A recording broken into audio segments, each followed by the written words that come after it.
The massive alien ship floated in the darkness of space like a silver mountain.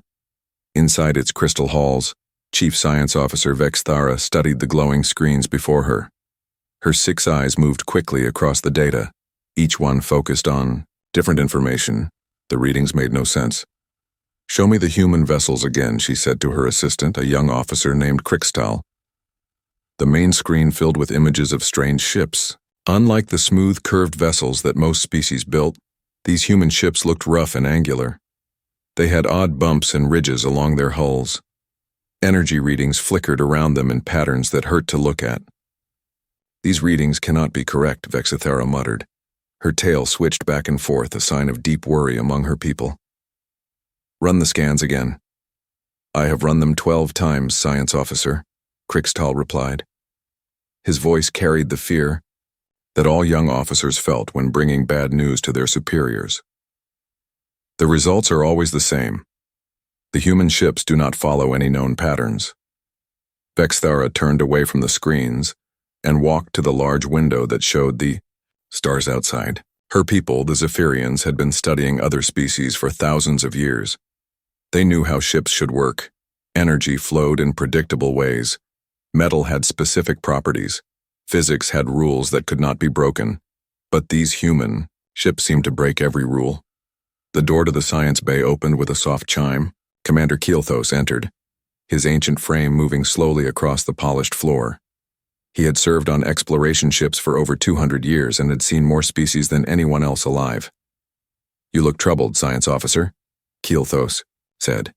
His voice was deep and carried the weight of many years. "These humans confuse me, Commander," Vexthara admitted. "Their ships give off energy readings that change every few minutes. The hull materials appear to shift between different substances. It is as if the ships are alive." Keelthos moved closer to the screens and studied the images.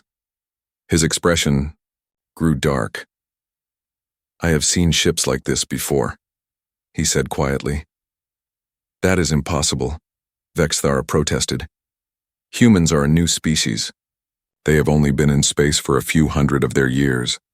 Not the humans," Keelthos said, "but ships that looked like this, ships that seemed to change and grow. It was long ago, before your time, before most anyone's time." Vexthara felt a chill run through her body. Keelthos rarely spoke of the old days, and when he did, it was never good news. Far away in human space, Admiral Jake Morrison stood on the bridge of his ship, the Iron Phoenix.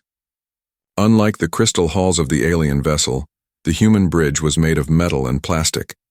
Screens glowed with soft blue light, and the air hummed with the sound of working machines. "Admiral, we have detected alien vessels at the edge of our space," reported Lisa Bennett, his tactical officer. She was young but skilled, with sharp green eyes that missed nothing. Morrison nodded. He had expected this. Every new species that joined the galactic community went through the same process. The aliens would study them, scan their ships, and decide if they were a threat.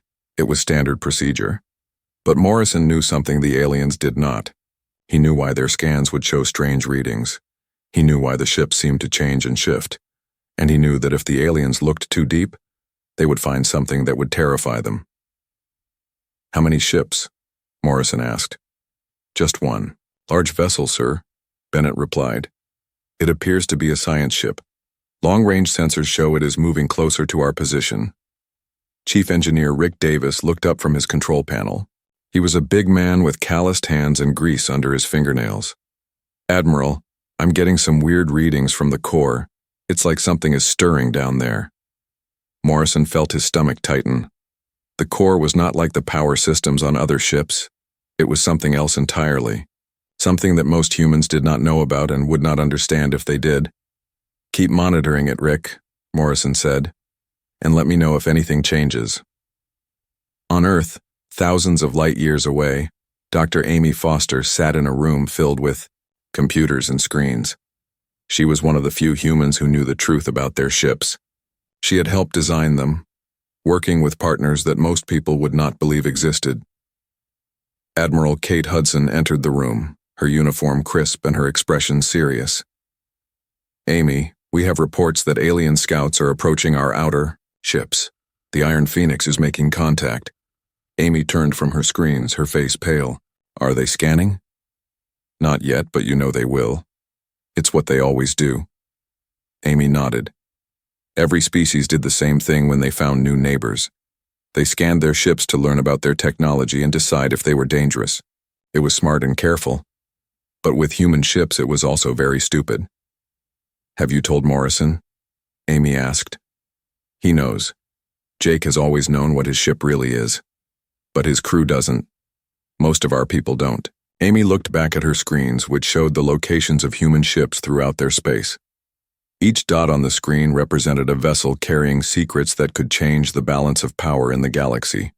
Secrets that were sleeping, waiting, and very dangerous when disturbed. Back on the Zephyrian ship, Vexithera received a message from the Galactic Council. Elder Counselor Threshamar appeared on the screen, his ancient face lined with wisdom and authority. Science Officer, you are to conduct a full analysis of human military capabilities, Threshamar said.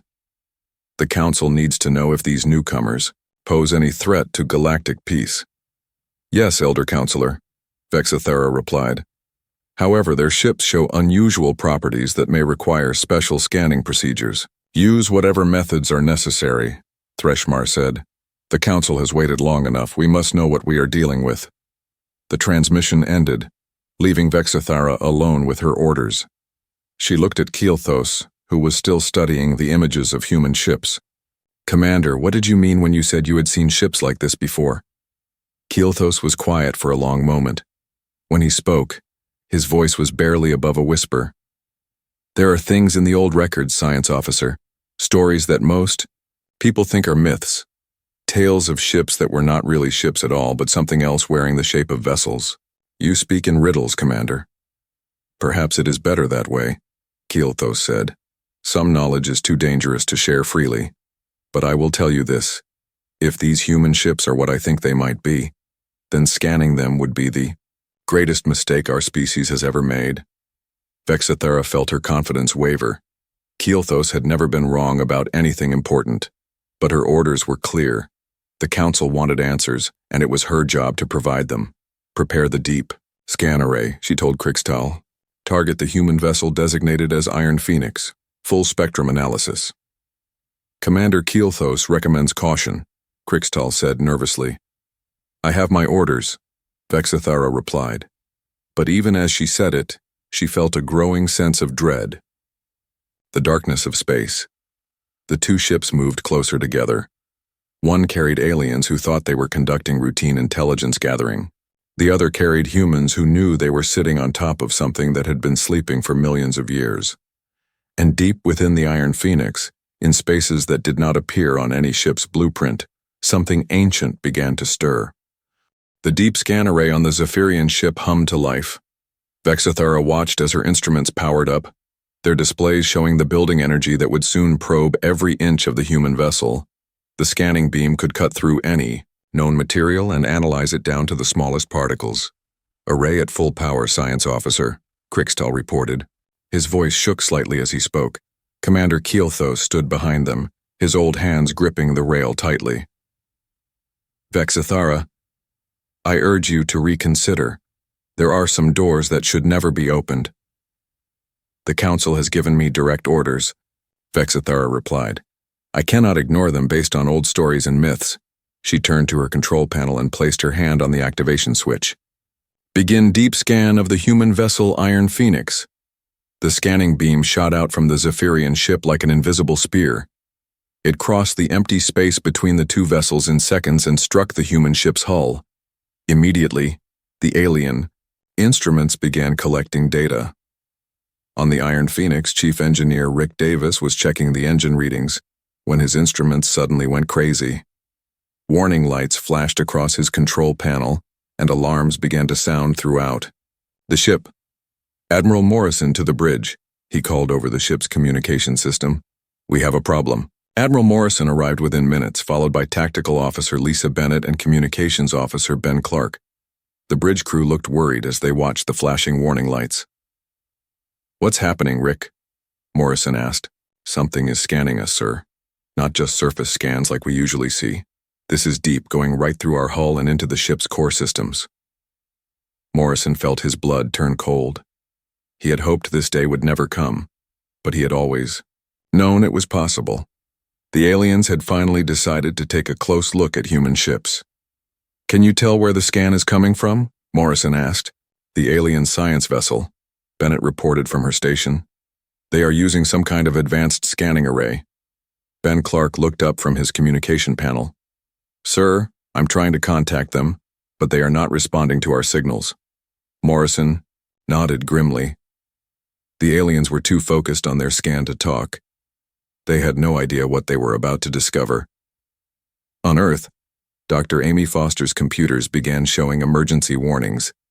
Every screen in her laboratory flashed red as data poured, and from the Iron Phoenix she quickly called Admiral Kate Hudson. "Kate, we have a problem. Someone is deep scanning one of our ships." Hudson appeared on the video screen, her face serious. "Which ship?" "The Iron Phoenix. Jake Morrison's vessel. The aliens are using a very powerful scanning beam, and it's going deep into the ship's structure." Hudson closed her eyes for a moment. "How deep?" "Deep enough to find what we've been hiding," Amy replied. Both women knew what this meant. For years, they had kept the secret of human ship construction. Most humans believed their ships were built with advanced technology developed on Earth. The truth was much more complicated and far more dangerous. "I'm sending an emergency message to Morrison," Hudson said. "And I'm alerting all our other ship captains. If this goes badly, we may need to prepare for the worst." Back on the Zephyrian ship, Vexthera watched her screens with growing confusion. The scanning beam had easily penetrated the human ship's outer hull, just as expected. But as it went deeper, the readings became stranger and stranger. "Krixtal, are these readings correct?" she asked. Her assistant checked his instruments twice. "Yes, science officer. The beam is detecting organic materials integrated into the ship's structure." "Organic materials like what?" "It appears to be biological tissue, science officer. Neural networks. Something that resembles a nervous system running throughout the entire vessel." Vexthara stared at the readings in disbelief. Ships were made of metal and plastic and ceramic materials. They did not have nervous systems. They did not have biological tissue growing inside them. "There must be an error in our instruments," she said. "I have checked them 3 times, Krixtal replied. "The readings are consistent. The human ship appears to be part machine and part living creature." Commander Keelthos stepped forward, his face pale with fear.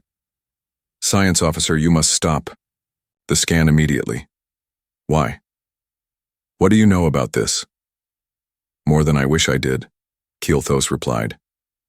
"The old records speak of vessels like this. Ships that were not built but grown. Ships that could think and feel and respond to threats." Vexthara was about to respond when her instruments detected something new. The human ship was beginning to change. The energy readings that had been chaotic before were now becoming organized, flowing in patterns that looked almost like thoughts. On the Iron Phoenix, the changes were impossible to ignore. Rick Davis watched in amazement as his instruments showed the ship's systems upgrading themselves. Circuits that had never existed before began appearing in the ship's structure. New power conduits grew like vines along the walls. "Admiral, you need to see this," Rick said, his voice filled with wonder and fear. Morrison looked at the readings and knew that their secret was about to be revealed. The ship was waking up. After years of quiet sleep, the ancient intelligence that lived within the Iron Phoenix was stirring to life. "Rick, I need you to listen carefully," Morrison said. "What I'm about to tell you will sound impossible, but it's the truth. Our ship is not just a machine. It's alive." Rick stared at his captain. "What do you mean, alive?" "The hull, the engines, the weapon systems, they're all part of a living creature. A very old and very powerful creature that has been sleeping inside our ship for years." Lisa Bennett looked up from her tactical station. "Sir, are you saying our ship is some kind of alien monster?" "Not a monster," Morrison replied. "A partner. These creatures made a deal with humanity long ago. They would provide us with ships more advanced than anything we could build ourselves. In return, they would sleep and dream while we explored the galaxy. Ben Clark shook his head in disbelief. That's impossible. Ships don't just grow themselves. They have to be built in shipyards with tools and materials. Look at your instruments, Ben, Morrison said. Tell me what you see. Ben looked at his control panel and gasped. New communication systems were appearing on his screens. Systems he had never seen before and did not know how to operate. The ship was adding new abilities to itself without any human input. On the Zephyrian vessel, the situation was becoming more alarming by the minute. Vexithara's scanning beam was still connected to the human ship, but now something was wrong.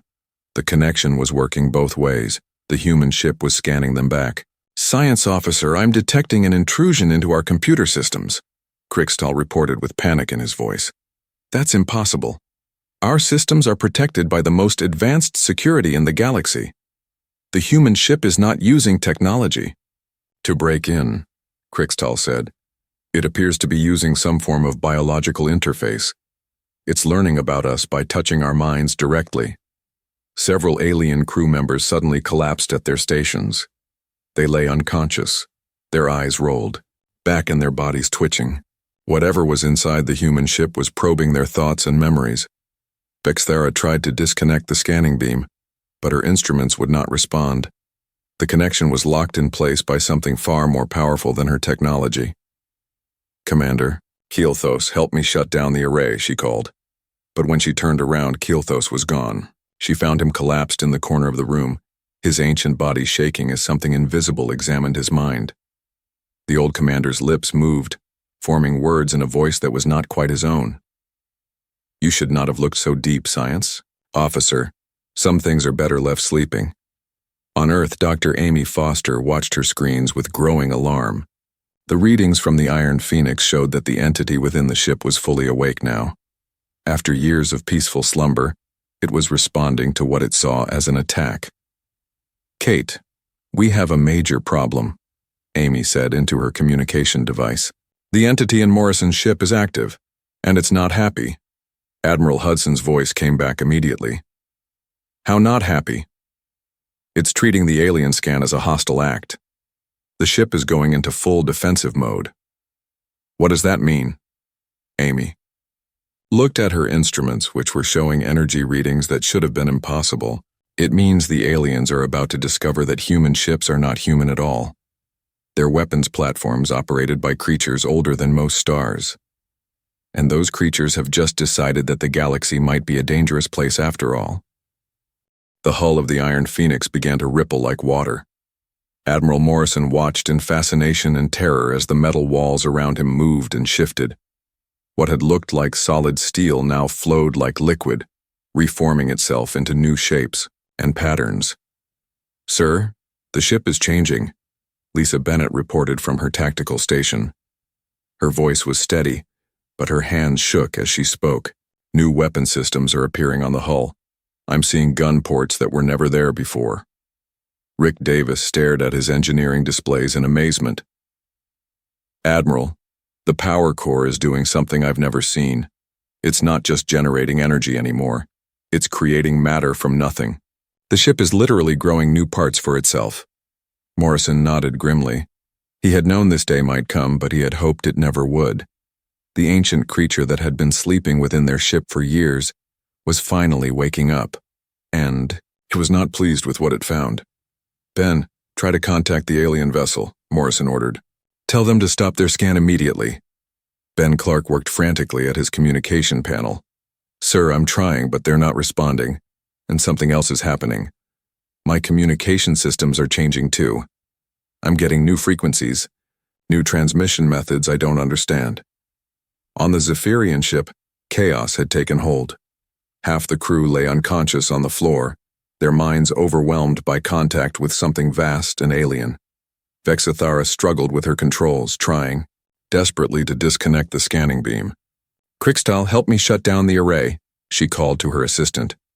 But Krikstal was also on the floor, his body twitching as strange visions filled his mind. He spoke in a voice that was not his own. Too late, Science Officer. The sleeper awakens. The Ancient One stirs from its long dream. Vexithara felt fear like she had never known before. Whatever was inside the human ship was not just scanning their vessel. It was learning about them, studying them and judging them. She could feel its presence in her mind like a cold wind. Commander Keelthos struggled to his feet, his old body shaking from the mental contact. "Science officer, we must leave this place immediately. We have awakened something that should have remained sleeping." "What is it?" Vexithara demanded. "What are these creatures?" "They are the architects," Keelthos whispered. "The builders of worlds, the shapers of reality. They ruled the galaxy long before any of our species existed. We thought they were all gone, destroyed in the ancient wars. But they were not destroyed. They were sleeping." On Earth, Dr. Amy Foster's laboratory filled with alarms and warning signals. Every screen showed the same terrifying data. The entity within the Iron Phoenix was not just awake, it was angry. Admiral Kate Hudson burst into the room, her face pale with worry. "Amy, what's happening out there? We're getting reports from ships throughout the fleet. They're all changing." Amy pointed to her screens, which showed the locations of human vessels across their space. Each ship was showing the same energy signatures as the Iron Phoenix. The alien scan had not just awakened one creature, it had awakened all of them. "Kate, we need to send an emergency message to all our ship captains. They need to know what's happening before their crews panic." Hudson nodded and activated the emergency communication system. Within minutes, she was connected to every human ship in space. "This is Admiral Hudson speaking to all vessels. You are experiencing changes to your ships. Do not be alarmed. Your captains will explain what is happening." On the Iron Phoenix, Morrison gathered his crew around him. Their faces showed confusion and fear as they watched their ship transform around them. New corridors appeared where none had existed before. The bridge itself was growing larger, with new control stations emerging from the floor. "Listen to me carefully," Morrison said. "What I'm about to tell you will sound impossible, but every word is true. Our ships are not machines. They are living creatures, ancient beings that made an agreement with humanity long ago." Lisa Bennett stared at him in disbelief. "Living creatures? Sir, that's impossible. Ships are built in factories with metal and plastic." "Look around you, Lisa," Morrison replied. "Does this look like any factory-built ship you've ever seen?" She had to admit he was right.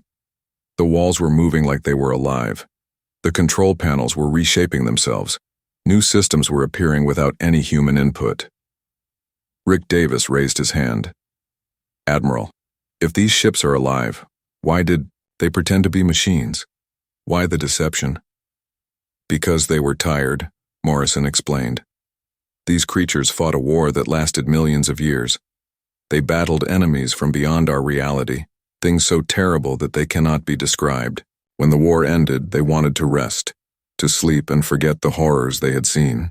Ben Clark looked confused. "But why partner with humans? Why not just sleep alone?" "Because they needed guardians," Morrison said. "Someone to watch over them while they dreamed. Someone to explore the galaxy and learn about new threats. Humans were young and curious and brave. We were perfect for the job." As Morrison spoke, the ship around them continued to change. The hull became stronger and more flexible.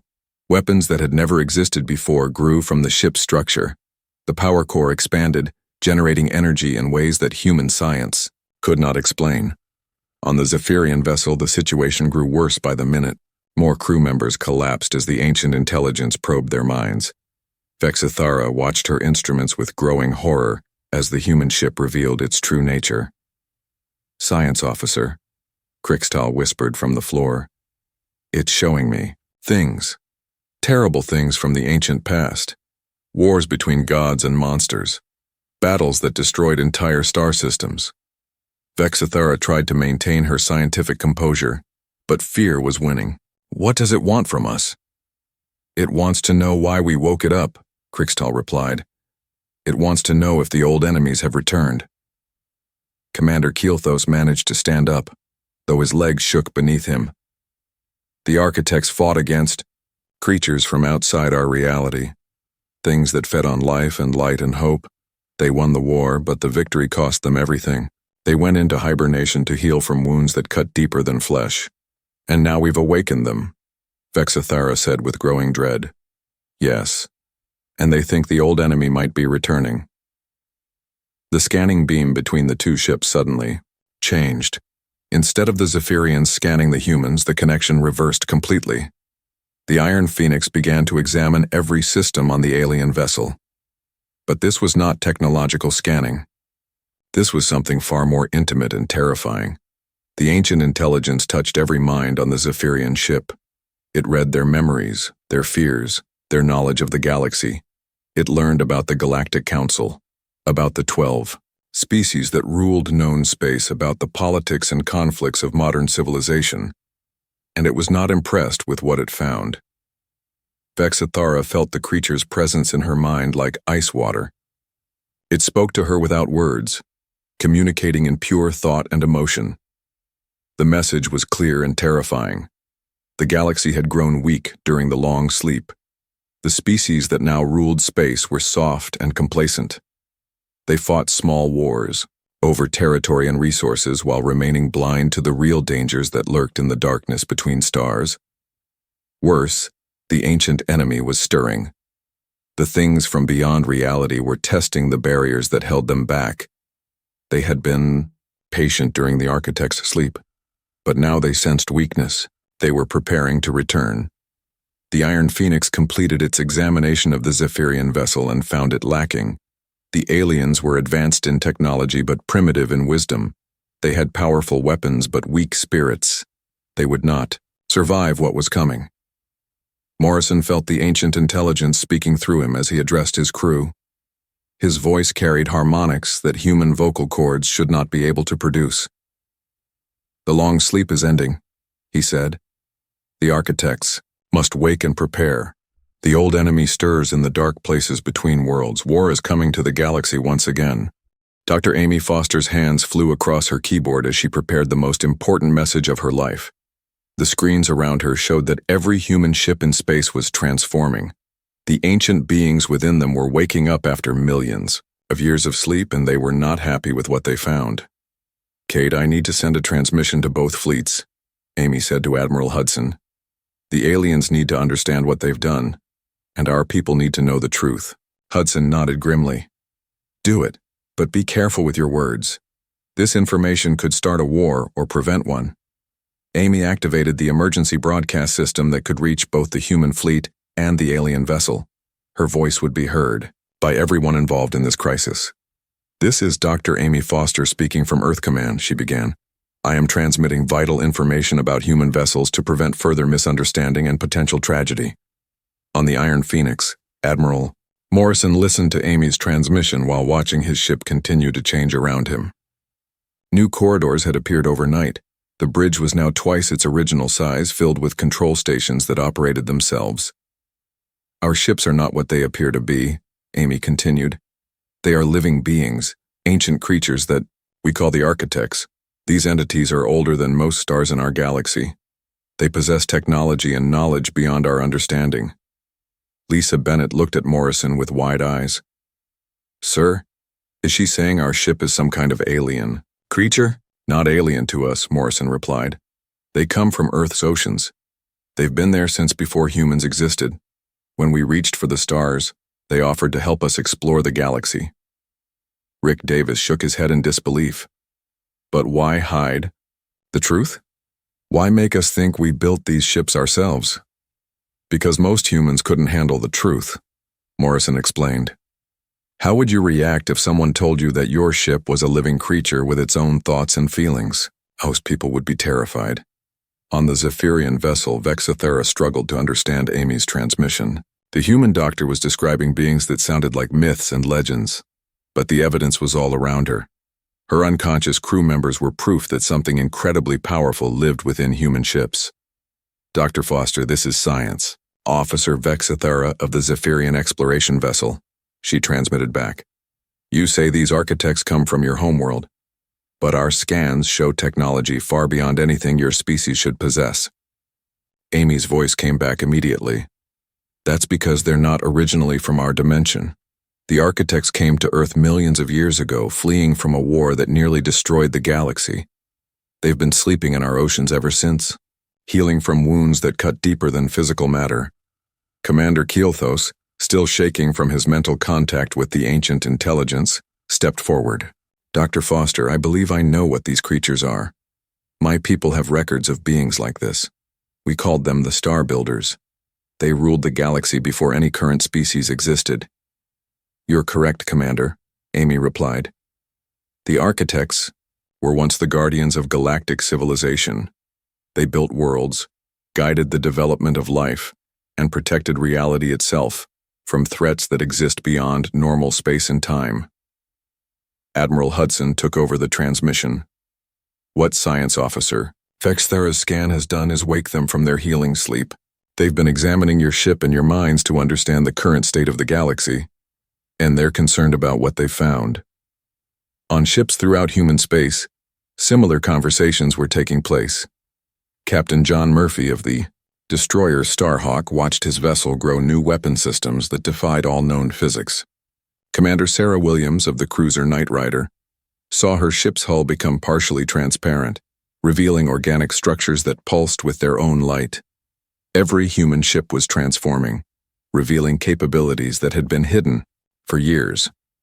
Weapons that could bend space and time, shields that existed in multiple dimensions, engines that could fold reality itself to achieve impossible speeds. But the most disturbing changes were happening to the crews themselves. Many humans reported hearing voices in their minds, not threatening voices but ancient ones filled with sadness and determination. The architects were trying to communicate, to explain what was happening. On the Iron Phoenix, Morrison felt the ancient intelligence speaking through him again. His voice carried harmonics that made the air itself vibrate.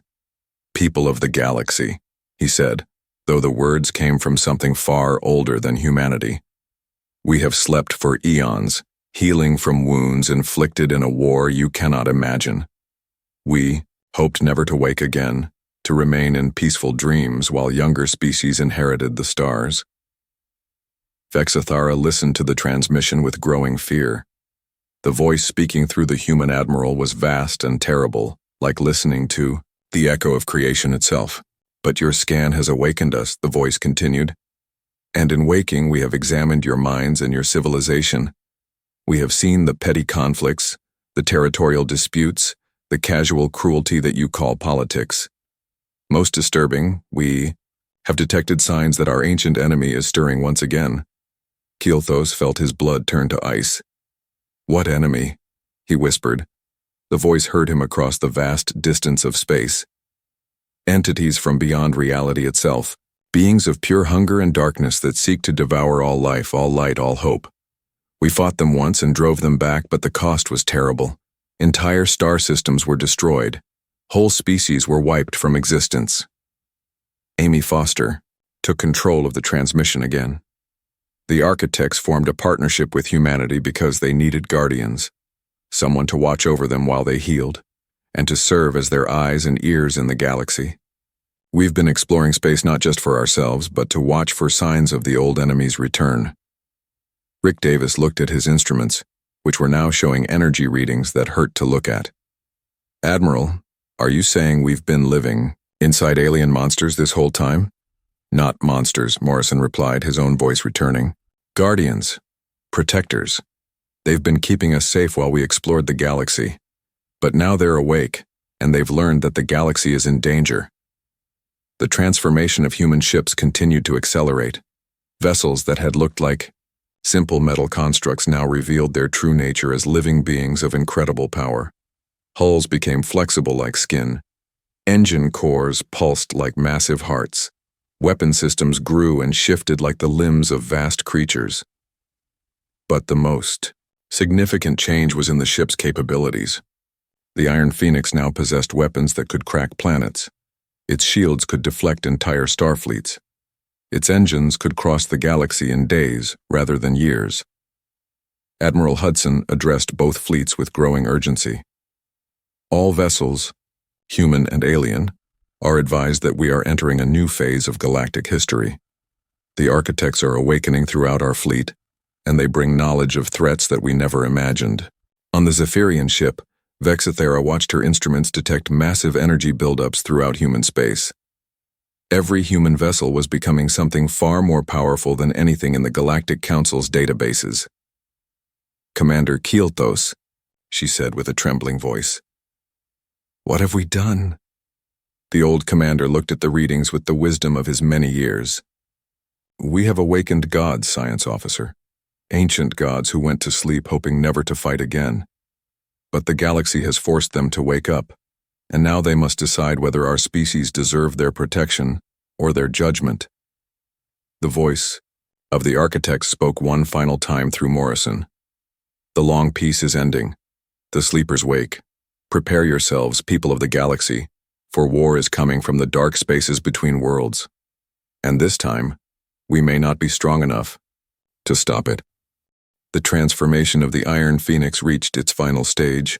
Admiral Morrison stood on a bridge that barely resembled the vessel he had commanded for years. The walls pulsed with organic light, and the air itself seemed alive with energy. New control stations had grown from the floor, operated by systems that responded to thought rather than touch. "Admiral, I'm reading massive changes throughout the entire human fleet," Lisa Bennett reported. Her tactical station now displayed information in 3 dimensions, showing threats and opportunities across multiple layers of reality. Morrison nodded. He could feel the ancient intelligence more clearly now, its thoughts mixing with his own. The architect that lived within his ship was fully awake, and it was preparing for something terrible. "All human vessels, this is Admiral Morrison." He transmitted to the fleet. "Prepare for fleet-wide coordination. The architects are taking active control of our ships." On the Zephyrian vessel, Science Officer Vexithara watched her instruments with growing terror. The human fleet was becoming something beyond her understanding. Each ship now registered energy readings that exceeded anything in Galactic Council databases. "Commander Kielthos, we must warn the Council," she said. The old commander shook his head sadly. "What would we tell them? That we found sleeping gods and woke them up? That humanity has been carrying the most powerful beings in the galaxy inside their ships? We have to try," Vexithara insisted. "The Council needs to know what we're dealing with." Kielthos activated the long-range communication system. Within minutes, Elder Counselor Threshmar appeared on their screen, his ancient face showing concern. "Commander, report your findings about the human military capabilities," Threshmar ordered. "Elder Counselor," Kielthos began carefully, "we have discovered that human ships are not what they appear to be. They are vessels operated by beings of incredible power. Beings that were ancient when our species were still crawling from the seas." Threshmar's expression grew dark. "Explain." "The humans have formed a partnership with entities they call architects. These beings possess technology that makes our most advanced systems look like stone tools. Worse, they claim that an ancient enemy is returning to threaten all life in the galaxy. On Earth, Dr. Amy Foster and Admiral Kate Hudson watched as reports came in from across human space. Every ship was undergoing the same transformation. Crews that had thought they were operating machines now found themselves working with living beings of vast intelligence. "Amy, we're getting reports that some crew members are asking to be transferred off their ships," Hudson said. "They're scared of what they're living inside." "I understand their fear," Amy replied. "But they need to understand that these beings have been protecting them all along. The architects could have revealed themselves at any time, but they chose to remain hidden to avoid causing panic. On the Iron Phoenix, Chief Engineer Rick Davis was learning to work with systems that seemed to read his mind. The ship's power core had become something that generated energy from the fabric of space itself. "Admiral, the ship is trying to teach me how its systems work," Rick reported. "It's like having a teacher inside my head." Communications Officer Ben Clark looked up from his station with wonder in his eyes.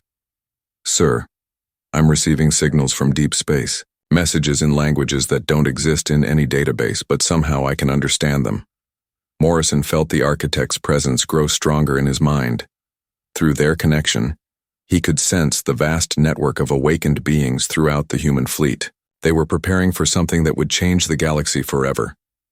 "What are you preparing for?" Morrison asked the ancient intelligence. The answer came not in words but in images and emotions. Morrison saw visions of the ancient war, battles, fought across dimensions between forces of creation and destruction. He saw entire star systems consumed by entities of pure hunger, and heroes who sacrificed everything to push back the darkness. But he also saw the future. The old enemy was indeed returning, testing the barriers that held them back from reality. They had been patient during the architect's long sleep, but now they sensed opportunity. The voice of the architect spoke through Morrison to address both the human and alien crews. People of this galaxy, hear us well. We are the last survivors of a war that shaped reality itself. We came to your small blue world not as conquerors but as refugees, seeking only peace and healing. Vexithara listened to the transmission with a mixture of fear and fascination. The being speaking through the human admiral carried authority older than civilizations. For millions of years, we slept in the depths of Earth's oceans, slowly healing wounds that cut deeper than flesh. When humanity reached for the stars, we saw an opportunity. Young species with the courage to explore unknown dangers. We offered partnership, not domination. Admiral Hudson took over the communication from Earth. The partnership has worked, exactly as intended. Humans explore the galaxy while the architects rest and observe. But the alien scan has awakened them, and they've detected signs that concern them greatly. Elder Counselor Threshamar, still listening from the Galactic Council chambers, interrupted the transmission. What signs? What threatens galactic peace? The architect's voice returned, carrying notes of ancient sadness. Beyond the edge of your reality in spaces between dimensions, our old enemies stir. Entities of pure consumption that seek to devour all life, all light, all hope. They have been testing the barriers, looking for weakness. Commander Keelthos felt his worst fears confirmed. The old records of his people spoke of such beings, cosmic horrors that had nearly destroyed everything countless ages ago. How long do we have? Keelthos asked. Not long, the architect replied. Perhaps decades, perhaps years. They are patient, but they sense our awakening. They know their ancient enemies are stirring, and they will move to stop us before we can prepare. The transformation of human ships reached its completion. Vessels that had appeared to be simple metal constructs now revealed themselves as living beings of incredible beauty and power. Their hulls shimmered with organic patterns. Their weapons could bend the laws of physics, and their engines could fold space itself. But more importantly, they were connected. Every architect could communicate with every other, creating a network of intelligence that spanned the galaxy. They shared knowledge, coordinated strategies, and prepared defenses against an enemy most species couldn't even imagine. Science. Officer Vexithara, the architect addressed her directly. You and your crew must make a choice. You can return to your council with a warning about what is coming. Tell them that the galaxy faces a threat beyond their understanding, and that only unity can hope to survive it. And if they don't believe us? Vexithara asked. Then they will learn the truth when the darkness comes for them. The architect replied sadly. But perhaps some will listen. Perhaps some will prepare. Every species that stands ready improves our chances of survival. Keelthos stepped forward. I will carry your warning to the council. I have lived long enough to recognize truth when I hear it. But what of the humans? What happens to your partnership now that you're awake? Morrison smiled, his own personality returning. The partnership continues, but it's different now. We're no longer passengers in living ships. We're crew members working alongside beings who have fought cosmic wars. It's terrifying and wonderful at the same time. The final message came from all the architects speaking in unison, their voices carried by every human ship. To all species of this galaxy, the long peace is ending. An ancient enemy returns to threaten all life. We offer alliance to any who will stand with us. Together, we may survive what is coming. Divided, we will all fall to the hunger that waits. In the dark, Ben Clark looked up from his communication station with alarm. Admiral, I'm detecting something at the edge of our sensor range. It's not a ship or asteroid, it's something else entirely. Morrison felt the architect tense within the ship's structure. Whatever was out there, it was the first sign of what was coming. The real war was about to begin. All ships, prepare for contact with unknown entities, Morrison ordered. And remember, from this day forward, every scan of a human vessel is an invitation to wake powers that have slept since before recorded time. The wisest aliens will learn to keep their distance. In the darkness between stars, something vast and hungry turned its attention toward the galaxy, drawn by the awakening of its ancient enemies.